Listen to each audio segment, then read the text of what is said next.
நீதிநெறி கதைகள். கதையோட தலைப்பு இளமை தரும் அழகு நிலையம். வாங்க கதைக்குள்ளே போகலாம்.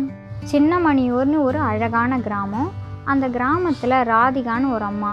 அவங்களுக்கு 2 பசங்க, ஒரு பொண்ணு ஒரு பையன். 2 பேருமே பள்ளி கல்லூரி படிப்பெல்லாம் முடிச்சிட்டாங்க. பையன் மதன் அமெரிக்காவில் வேலை பார்த்துட்ருக்கிறாரு. இவங்க பொண்ணு இதே ஊர்லேயே சொந்தமாக பியூட்டி பார்லர் வச்சு நடத்திட்டு வராங்க. அதில் வேலையாட்கள்லாம் போட்டு இவங்களும் பியூட்டிஷனாக வேலை பார்த்துட்ருக்குறாங்க. நிறையா பேருக்கு பிரைடல் மேக்கப்லாம் போட்டு விடுவா. பியூட்டி பார்லர்லேயே நல்ல வருமானம் நல்லா ஓடிட்டுருக்குது. பிரைடல் மேக்கப் போட்டியெல்லாம் நடக்கும், அதிலெல்லாம் கலந்துப்பா. நிறையா போட்டிகளில் ஜெயிச்சிருக்கா. முதல் ப்ரைஸ் வாங்கினா வெளிநாட்டில் வேலைக்குன்னு சொல்லியிருக்கிறாங்க. அதுக்காக தான் அவள் முயற்சி பண்ணிக்கிட்டே இருக்கிறா. இது வரைக்கும் இன்னுமே முதல் பரிசு வாங்கினதே கிடையாது. 2வது பரிசு 3வது பரிசு நிறையா வாங்கியிருக்கிறா. முயற்சியை விடாமல் தொடர்ந்து பயிற்சி பண்ணிக்கிட்டே இருக்கிறா. மெசேஜில் பிரைடல் மேக்கப் போடுறதுக்கான அனௌன்ஸ்மெண்ட் மெசேஜ் ஒன்று வந்திருந்துருக்குது. அந்த நாளும் இன்றைக்கி வந்துருச்சு. அம்மா, நான் இந்த போட்டியில் கலந்துக்க போகிறேன், என்னை நீங்கள் ஆசீர்வாதம் பண்ணி வழி அனுப்பி விடுங்க அப்படிங்கிறா. மகி இது மாதிரி அவங்க அம்மா கிட்ட பேசிகிட்டு இருக்கிறது எல்லாத்தையும் மதன் கேட்டுகிட்டே இருந்துட்டு அறையிலேருந்து வெளியில் வராரு. என்ன மகி, எப்போவுமே போட்டி நடக்கும், அதில் போய் கலந்துப்பேன். 2வது ப்ரைஸு 3வது ப்ரைஸ் தான் நான் வழக்கமாக வாங்கிட்டு வருவேன். இப்போவும் அதே மாதிரி வாங்கிறதுக்காக எதுக்கு போகணும்? நம்ம சொந்த பியூட்டி பார்லர்லேயே நீ நடத்திட்டுரு. உனக்கெல்லாம் முதல் ப்ரைஸ் கிடைக்கும்னு எனக்கு தோணவே இல்லை. நீ உள்ளூரில் தான் வேலை பார்க்கணுன்னு இருக்குது. வெளிநாட்டில் வேலைக்கு போகிற கனவெல்லாம் இதோடு விட்டுரு. நம்ம அண்ணன் தான் வெளிநாட்டில் வேலை பார்க்குறானே, அது போதும்னு நினச்சி சந்தோஷப்பட்டுக்கோ அப்படிங்கிறான். உடனே ராதிகா, என்னடா மதனு இப்படி பேசுகிற? நீ ஏன் உன் தங்கச்சியை என்கரேஜ் பண்ணலன்னா என்ன அர்த்தம்? இப்படி மட்டம் தட்டாதடா அப்படிங்கிறாங்க. மகியும், ஆமாண்ணா, நீ இப்படியெல்லாம் பேசாத, எனக்கு ரொம்ப மனசு கஷ்டமாகுது. நான் கண்டிப்பாக இந்த போட்டியில் கலந்துக்க தான் போகிறேன். நான் முதல் ப்ரைஸ் வாங்குறேன்னா இல்லையான்னு பாரு, நான் வாங்கி காமிக்கிறேன் அப்படிங்கிறா. சரிடா மதனு, மகிக்கு ரொம்ப நேரமாச்சு, அவளை போட்டி நடக்கிற இடத்துக்கு கூட்டிகிட்டு போய் விட்டுட்டு வா. இங்கேயே போட்டி போட்டு மாற்றி மாற்றி பேசிகிட்டு இருந்தா அங்கே போட்டி ஆரம்பிச்சிட போகிறாங்க. நேரமாச்சு, 2 பேரும் புறப்படுங்க அப்படிங்கிறாங்க. ராதிகா வாசலில் நின்று வழி அனுப்பி விடுறாங்க.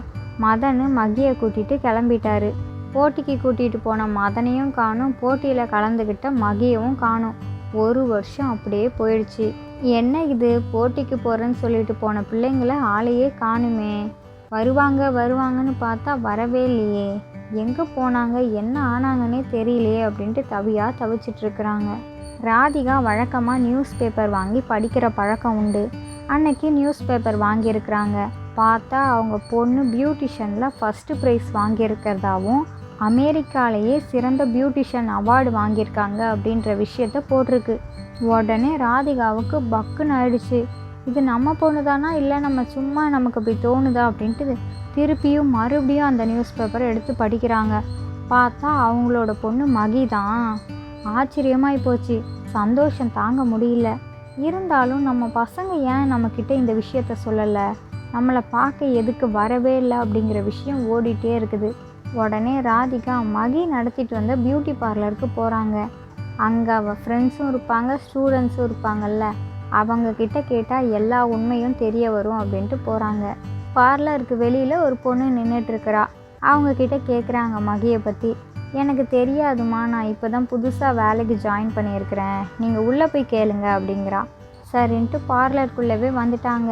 அங்கே ஒரு பொண்ணுக்கிட்ட கேட்குறாங்க.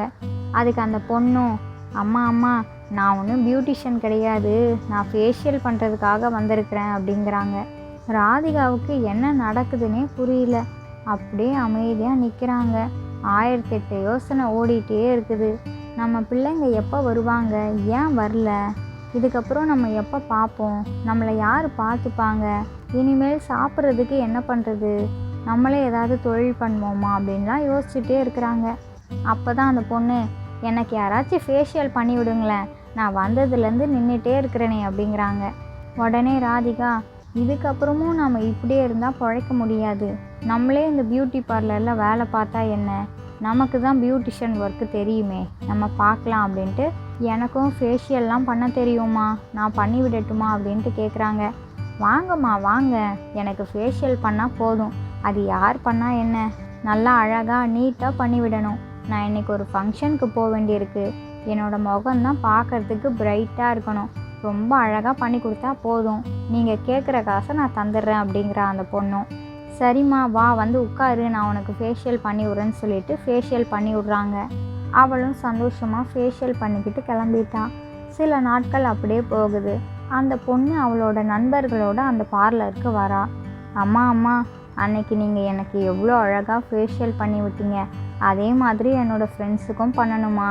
ஃபங்க்ஷனில் பார்த்துட்டு எல்லாருமே எங்கே பண்ணன்னு கேட்டுகிட்டே இருந்தாங்க. அதான் நான் உங்ககிட்ட நேரடியாகவே கூட்டிகிட்டு வந்திருக்கிறேன், இவங்களுக்கும் பண்ணி விடுங்க அப்படிங்கிறாங்க.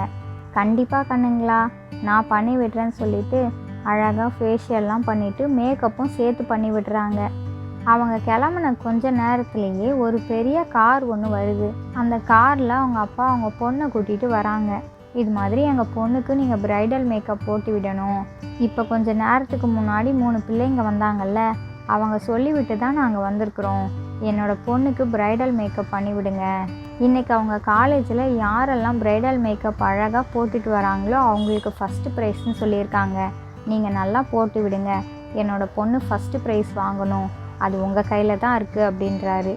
அவ்வளோ பெரிய அளவுக்கெல்லாம் என்னால் போட தெரியாது சார், என்னால் முடிஞ்ச அளவுக்கு நான் என்னோடய எஃபர்ட்டை போட்டு தரேன், அதில் உங்கள் பொண்ணு ஜெயிச்சானா அது உங்கள் பொண்ணுக்கான வெற்றி அப்படிங்கிறாங்க. சரிம்மா, நீ இப்படியே பேசிகிட்டே இருக்காத, என்னோடய பொண்ணுக்கு ப்ரைடல் மேக்கப் சீக்கிரமாக போட்டு விடு, காலேஜுக்கு நேரமாச்சு அப்படிங்கிறாரு. ஓகே சார் அப்படின்ட்டு ராதிகாவும் அந்த பொண்ணுக்கு ப்ரைடல் மேக்கப் போட்டு விடுறாங்க. மேக்கப் போட்டு விட்ட கொஞ்ச நேரத்துலேயே மறுபடியும் அந்த காரு அந்த பார்லருக்கு வருது. 2 ரவுடிங்களோடு அவர் வந்திருக்கிறாரு. பார்லருக்குள்ளே அந்த ரவுடிங்களோட உள்ளே நுழைஞ்சி, என்னம்மா நீ மேக்கப் போட்டு விட்ருக்க, என்னோடய பொண்ணு ஃபஸ்ட்டு ப்ரைஸ் வாங்கணும் தானே சொன்னேன், லாஸ்ட்டு 3rd ப்ரைஸ் வாங்கியிருக்கிறா, அது இல்லாமல் அவளோட முகமெல்லாம் எரியுதுன்னு சொல்லி அழுதுகிட்டே இருக்கிறான்னு ஏதேதோ பொய்யெல்லாம் சொல்லி அந்த பார்லரை அவர் கைப்பற்றணுங்கிறதுக்காக அந்த அம்மாவை ஏமாற்றி நாடகமாடி அந்த பார்லரை விட்டு வெளியில் துரத்திட்டாரு. அதுக்கப்புறம் ராதிகா சோகத்தில் அவங்க வீட்டுக்கு வந்து ரொம்ப கவலையில் உட்காந்துட்ருக்குறாங்க. ராதிகாவோட வீட்டுக்கு கீழே தங்கமும் வைரமும் நிறையா இருக்குங்கிற விஷயம் தெரிஞ்சு போச்சு. அதனால் அந்த தங்கமும் வைரமும் நமக்கு கிடைக்கணுன்றதுக்காக பார்லருக்கு வந்த அதே ரவுடி மாறு வேடம் போட்டு மறுபடியும் ராதிகாவோட வீட்டுக்கு ரவுடிகளோட வந்து, இந்த வீட்டில் நீ இனிமேல் இருக்கவே கூடாது, இந்த நிலமே அரசாங்கத்துக்கு சொந்தமானது, அந்த நிலத்துல தான் நீ அரசாங்கத்துக்கு மீறி வீடு கட்டியிருக்கிற, இந்த வீடு உனக்கு சொந்தமானது கிடையாது, அரசாங்கத்துக்கு சொந்தமானது, வீட்டை விட்டு வெளியில் போ அப்படின்ட்டு விரட்டி விட்டுட்டாரு. ராதிகாவுக்கு ஒன்றுமே புரியல. என்ன இது, ஒவ்வொருத்தராக வந்து ஒவ்வொரு கதையாக சொல்லிகிட்டு இருக்கிறாங்க, இது வரைக்கும் எந்த பிரச்சனையும் வராமல் தானே இருந்தது, இப்போ ஒரு 2 வருஷமாக தான் ஏகப்பட்ட பிரச்சனை, நான் நல்லா இருக்கிறது பிடிக்காம தான் யாரோ இப்படியெல்லாம் சதி வேலை பண்ணிகிட்ருக்குறாங்கன்றது அவங்களுக்கு நல்லாவே புரிஞ்சிருச்சு. தனக்கு தானே புலம்பிக்கிட்டே ராதிகா அப்படியே ஒரு வயல்வெளி பக்கம் வந்துட்டாங்க. இந்த ராதிகா சோகமாக நின்றுட்டுருக்கிறத பார்த்தோன்னே ஒருத்தவங்க வராங்க. நீங்கள் ராதிகா தானே, உங்களை பற்றி நான் நிறையா விஷயம் கேள்விப்பட்டிருக்கிறேன், நீங்கள் ரொம்ப நல்லவங்கன்னு எனக்கு நல்லாவே தெரியும், உங்களுக்கு எந்த ஆட்சேபனையும் இல்லைன்னா நீங்கள் என்னோடய பியூட்டி பார்லரில் வேலை பார்க்கலாம், என்னோடய பார்லரில் உங்களுக்கு வேலை போட்டு தரேன் அப்படிங்கிறாங்க. இந்த சின்னமணி ஊர்லேயே என்னை நம்புகிற ஒரே ஒரு ஆள்னால் அது நீங்கள் மட்டும்தான், நீங்கள் என் மேலே வச்சுருக்கிற நம்பிக்கைக்காகவே உங்களோட பியூட்டி பார்லரில் நான் வேலை பார்க்குறேன் அப்படிங்கிறாங்க ராதிகா. அவங்களும் ராதிகாவை கூட்டிகிட்டு அவங்களோட பியூட்டி பார்லருக்கு வந்துட்டாங்க. இதுதான் என்னோடய பியூட்டி பார்லரு, இதில் தான் நீங்கள் இனிமேல் வேலை பார்க்க போகிறீங்க, இன்னையிலேருந்தே நீங்கள் உங்களோட வேலையை ஆரம்பிக்கலாம்னு சொல்லிட்டு கிளம்பிட்டாங்க. பார்லருக்கு ஒரு வயசான அம்மா வராங்க. அவங்க வந்தோடனே ராதிகா கேட்குறாங்க, யாருக்கு மேக்கப் பொண்ணு, உங்களோட பொண்ணுக்கா யாருக்கு அப்படின்ட்டு கேட்குறாங்க. எனக்கு தான் போடணும் அப்படின்ட்டு அந்த வயசான அம்மா சொல்கிறாங்க. என்ன உங்களுக்கா, சரி போட்டு விடுறேன் அப்படிங்கிறாங்க. எனக்கும் ஆசைகள்லாம் இருக்கும்ல, நானும் மேக்கப் போட்டு பார்க்கணுன்னு ஆசை, போட்டு விடுங்களேன் அப்படின்ட்டு கேட்குறாங்க. கண்டிப்பாங்க வாங்க உங்களுக்கு போட்டு விடுறேன்னு சொல்லிவிட்டு அவங்களுக்கு மேக்கப் போட்டு விடுறாங்க. மேக்கப் போட்டு முடித்த உடனேயும் கண்ணாடி முன்னாடி போய் அந்த வயசான அம்மா நிற்கிறாங்க. கண்ணாடி முன்னாடி நின்று அந்த முதுமையான அம்மாவோட முகம் இளமையான முகமாக மாறிடுச்சு. ரொம்ப ஆச்சரியமாயிடுச்சு. என்ன நானா, இது யாருன்னே தெரியலையே அப்படின்ட்டு ரொம்ப சந்தோஷமாயிட்டாங்க. நானா இது அப்படின்ட்டு கேட்குறாங்க. எப்படிங்க என்னோடய முதுமையான முகம் இளமையான முகமாக மாறிடுச்சு, நீங்கள் பண்ண மேக்கப்போட ரகசியம் என்ன அப்படின்ட்டு கேட்குறாங்க. அதெல்லாம் எனக்கு ஒன்றும் தெரியாது. நான் இன்றைக்கி தான் இந்த பியூட்டி பார்லரில் வேலைக்கு சேர்ந்தேன். எனக்கு தெரிஞ்ச ஃபேஷியல் பண்ணி மேக்கப் போட்டு விட்டேன். ஆனால் இப்படி ஒரு அதிசயம் நடக்கும்னு எனக்கே தெரியாது. ரொம்ப சந்தோஷமாக இருக்குது அப்படிங்கிறாங்க. திடீர்னு கொஞ்ச நேரத்தில் அந்த பார்லரோட ஓனர் வராங்க. வந்து நின்னோன்னையுமே இந்த ஆச்சரியம் நடந்த விஷயத்த சொல்கிறாங்க. உடனே அந்த பார்லரோட ஓனர் சொல்கிறாங்க, உங்களோட கஷ்டம் எல்லாமே எனக்கு தெரியும்ல, அதனால தான் உங்களுக்கு நான் என்னென்ன பண்ணணுமோ எல்லா நன்மைகளையும் நான் பண்ணேன். இதுக்கப்புறம் உங்கள் வாழ்க்கையில் கஷ்டங்கிறதே கிடையாது, சந்தோஷம் மட்டும்தான். என்றைக்குமே சந்தோஷமாக இருங்கன்னு சொல்லிட்டு மாயமாக மறைஞ்சிட்டாங்க. அப்போ தான் அந்த ராதிகாவுக்கு எல்லாமே புரியுது, இது எல்லாமே கனவுங்கிறது. அவங்க பொண்ணு மகி பிரைடல் மேக்கப்பில் ஃபஸ்ட்டு ப்ரைஸ் வாங்கியிருக்கிறா. அதில் தந்த பணத்தில் தான் அவங்க அம்மாவுக்காக சொந்தமாக ஒரு பியூட்டி பார்லர் வச்சு தந்திருக்கிறா. ராதிகாவோட நீண்ட நாள் ஆசை, தான் தனியாக ஒரு பியூட்டி பார்லர் வச்சு நடத்தணும், அதுக்கு முதலாளியாக இருக்கணும்ன்ட்டு. அதை தான் அவங்களோட பொண்ணும் பையனும் நிறைவேற்றிட்டாங்க.